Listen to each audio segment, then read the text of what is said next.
मीरा भाईंदर से भ्रष्टाचार खत्म होने का नाम नहीं ले रहा।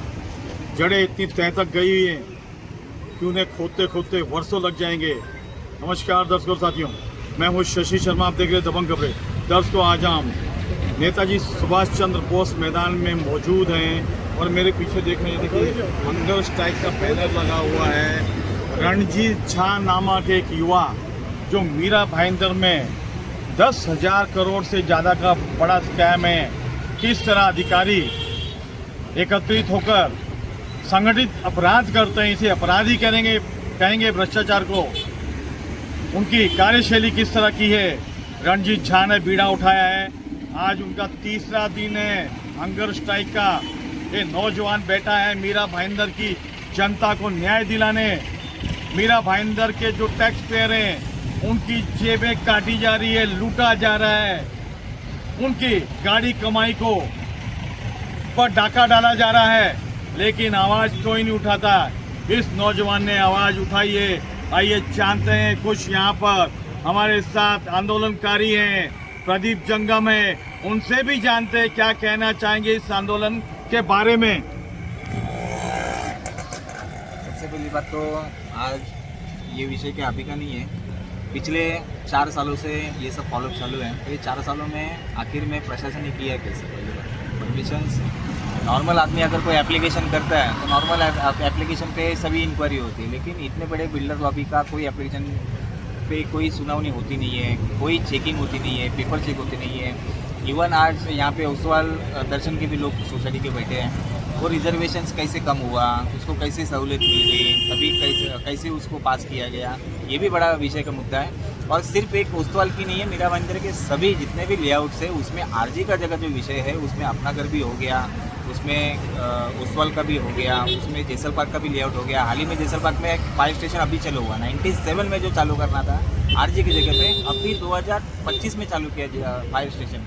तो मेरा यही बोलना है कि टाउन प्लानर हो और आखिर में ये सब पहले मंजूरी करता कौन है? कमिश्नर। तो ये ओसवाल का जो भी मैटर्स है, इसको जिसने भी सीसी दिया है वो कमिश्नर के ऊपर पहले तो एफआईआर होनी चाहिए, उनको अरेस्ट करना चाहिए, क्योंकि पूरी जानकारी लेने के बाद मंजूरी यस आता है कमिश्नर ऑफिस से। तो इसके पहले अभी राधा विनोद शर्मा है, उन्होंने अगर साइन किया है तो उनके ऊपर सबसे पहले एफआईआर होनी चाहिए।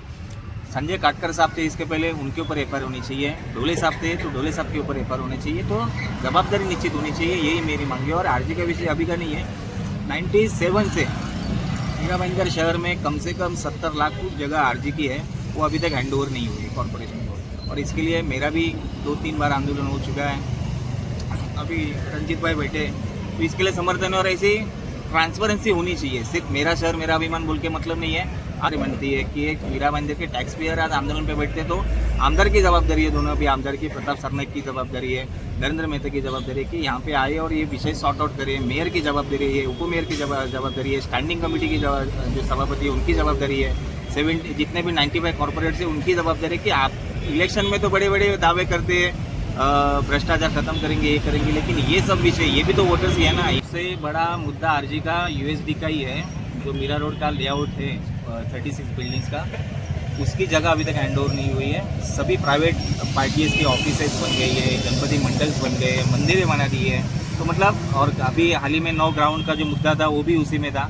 ये ग्राउंड अभी बिल्डर के कब्जे में दिया था, फिर वापस से देखिए। इसी के लिए मैं बोला ना कि पुलिस स्टेशन में भी सीपी सर ने जितने भी एप्लीकेशन आती है उसके लिए भी एक दिन, महीने का एक दिन ये रखना चाहिए कि पब्लिक ग्रीवेंस जितने भी आती है उसके ऊपर एक्शंस क्या हुआ और एक्शन आपने क्यों नहीं लिया। तो पीआई को सस्पेंड करो, एसीपी को सस्पेंड करो, डीसीपी के ऊपर भी कार्रवाई करो। ये डिमांड हम लोग इस आंदोलन के माध्यम से सीपी सर को करना चाहते हैं, क्योंकि आखिर में कुछ विषय रहते हैं जिसमें पुलिस भी इंटरफेयर कर सकती है। अगर बिल्डर चीटिंग करता है, अगर बिल्डर कन्वेंस करके देता नहीं है, तो रूल्स रेगुलेशन है, तो कायदे का उल्लंघन करने वाले के ऊपर कार्रवाई करने में आपको क्या तकलीफ होती है?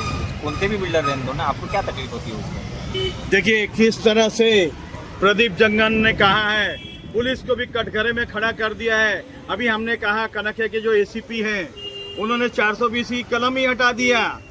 अब इतने बड़े ऑफिसर से ये उम्मीद कैसे की जा सकती है? लेकिन कहते हैं ना, बिल्डरों का दबाव होता है और कुछ ना कुछ वजन होता है, बिल्डर करता है, तभी तो ऐसे मामले सामने नजर आते हैं। अब देखना इस खबर को सीपी साहब किस तरह लेते